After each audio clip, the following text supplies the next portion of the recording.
17 महीना 17 साल पे भारी हुआ, तो क्या 17 महीना के अंदर में जो बेरोजगार युवा थे वो दिल्ली मुंबई का रुख नहीं किए थे क्या? तो ऐसी परिस्थिति में यहाँ कारखाना लगाने की जरूरत है। बिहार में इन दिनों सत्ता परिवर्तन होता है, क्या सत्ता परिवर्तन के बाद भी जो बेरोजगार लोग हैं उनको रोजगार मिल पाएगा? क्या यहाँ के लोगों को बाहर नहीं जाना पड़ेगा? क्या यहाँ के जो मजदूर है उसे यही मजदूरी मिलेगा? तमाम पहलुओं पर बातचीत करने के लिए हमारे साथ डॉक्टर जितेंद्र जी है। इनसे समझने का प्रयास करेंगे कि सत्ता परिवर्तन के बाद क्या उन लोगों को रोजगार बिहार में ही मिल पाएगा जो लोग रोजी रोटी के तलाश में दिल्ली मुंबई, और क्या उन लोगों के लिए बिहार में रोजगार का व्यवस्था किया जाएगा? के लिए व्यवस्था और व्यवस्थित करने में सरकार सक्षम क्यों नहीं है?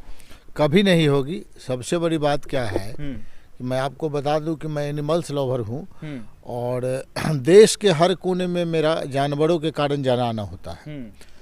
और जब गांव-गांव हम पहुंचते हैं तो बेरोजगारी है जिसका कोई वर्णन नहीं है। तो कभी बेरोजगारी पे सदन में तो चर्चा हुई नहीं आज तक। जिस पे चर्चा ही नहीं होगी तो उसका समाधान कैसे होगा?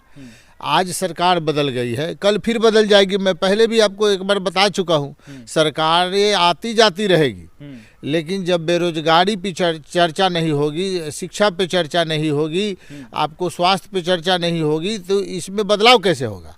चर्चा तो होती ही नहीं है, कभी चर्चा नहीं होती है। तो ऐसी परिस्थिति में सरकारें जिनकी भी है, आदरणीय मुख्यमंत्री जी 9 बार मुख्यमंत्री का लगभग शपथ ले चुके हैं, जो कि लोकतंत्र में हमको लगता है कि ये इतिहास के पन्नों में उनका नाम अब लिखा जाएगा। तो ऐसी परिस्थिति में जो है इसी पर बैठे हुए हैं, रोजगार से संबंधित उनके बातें करना चाहिए उनको, और कैसे पलायन रुके यहाँ से। हमारे बिहार से जो भी लोग रोजगार करने के लिए बाहर जाते हैं, उन्हें बताइए कि कौन सा काम हमारे बिहार में हो रहा है। कुर्सी बचाने के अलावा तो कभी किसी पर चर्चा नहीं हुई, कभी रोजगार की चर्चा नहीं है।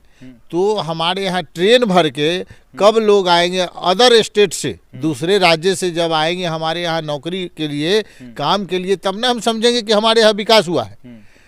ट्रेन भर के कोटा जाती है, ट्रेन बच्चे वहाँ स्टडी के लिए जाते हैं, मेडिकल इंजीनियरिंग के लिए। हमारे यहाँ अच्छी व्यवस्था पढ़ाई की नहीं है। जब ऐसी व्यवस्था सरकार के द्वारा लाई जाएगी कि हर स्टेट से लोग यहाँ आएंगे पढ़ने के लिए। आपको बता दें कि उनका खुद आंख में प्रॉब्लम हुआ था तो इलाज कराने के लिए गए थे दिल्ली।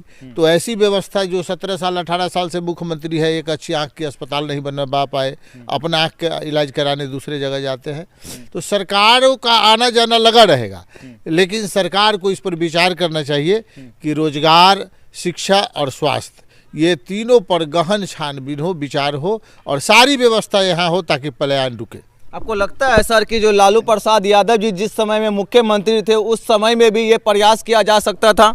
देखिए, लालू प्रसाद जी का जो काम था वो कर चुके हैं। लालू प्रसाद जी का जब रीजन था उस समय एक बार बोलने में कोई दिक्कत नहीं है। शोषित और वंचित जितने भी थे और जो दलित महादलित, उनको बोलने नहीं दिया जाता था। एक बात देखिए, आपको भी पता होगा और इतिहास है ये पन्ने पर दर्ज। आदरणीय रामविलास पासवान जी, जीतन राम मांझी का पर डे बयान आता है कि दलित के साथ इन लोगों का क्या व्यवहार है। लालू जी का काम था शोषित और वंचित को आगे लाना और उनको मंच पर बैठाना, सत्ता में भागीदारी देना। हुआ उनका काम खत्म हो चुका है।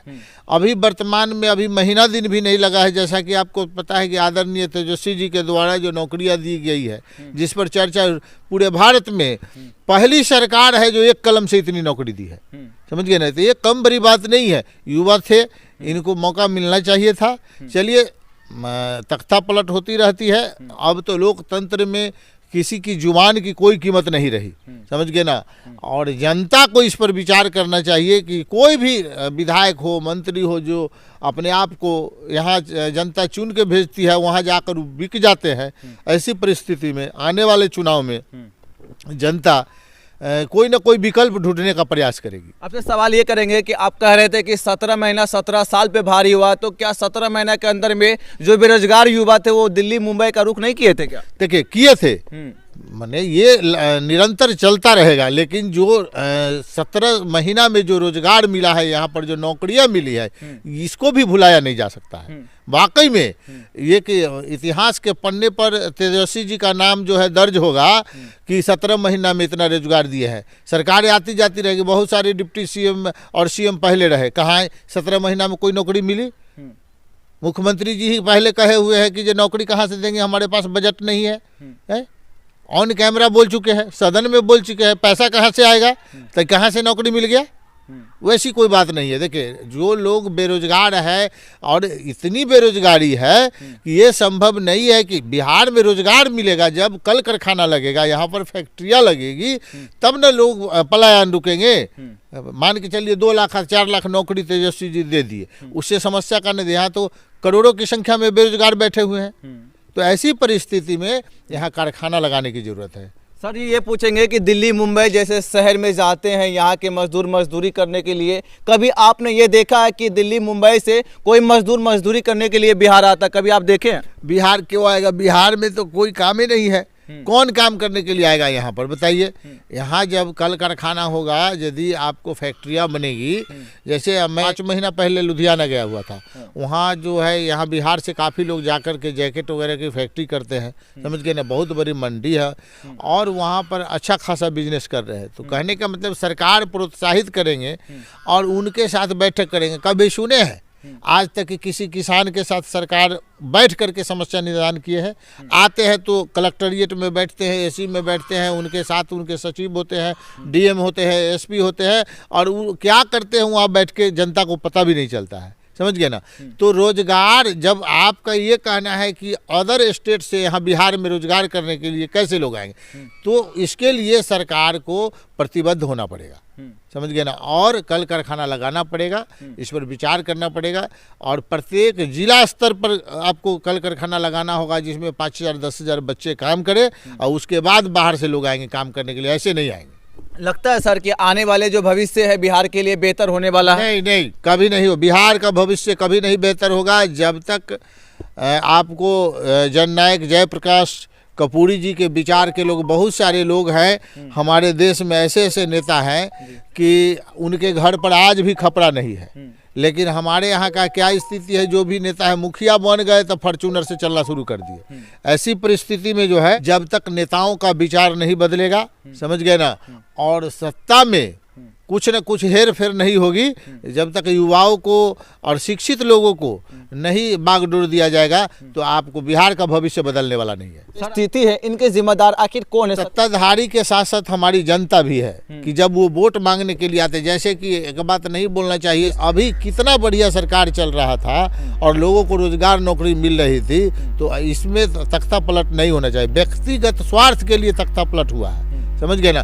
तो इस पर जनता को विचार करना चाहिए, और जनता जब तक आंदोलन नहीं करेगी, इनके विरुद्ध खड़े नहीं होंगे, तब तक इसका कोई निदान नहीं निकलेगा।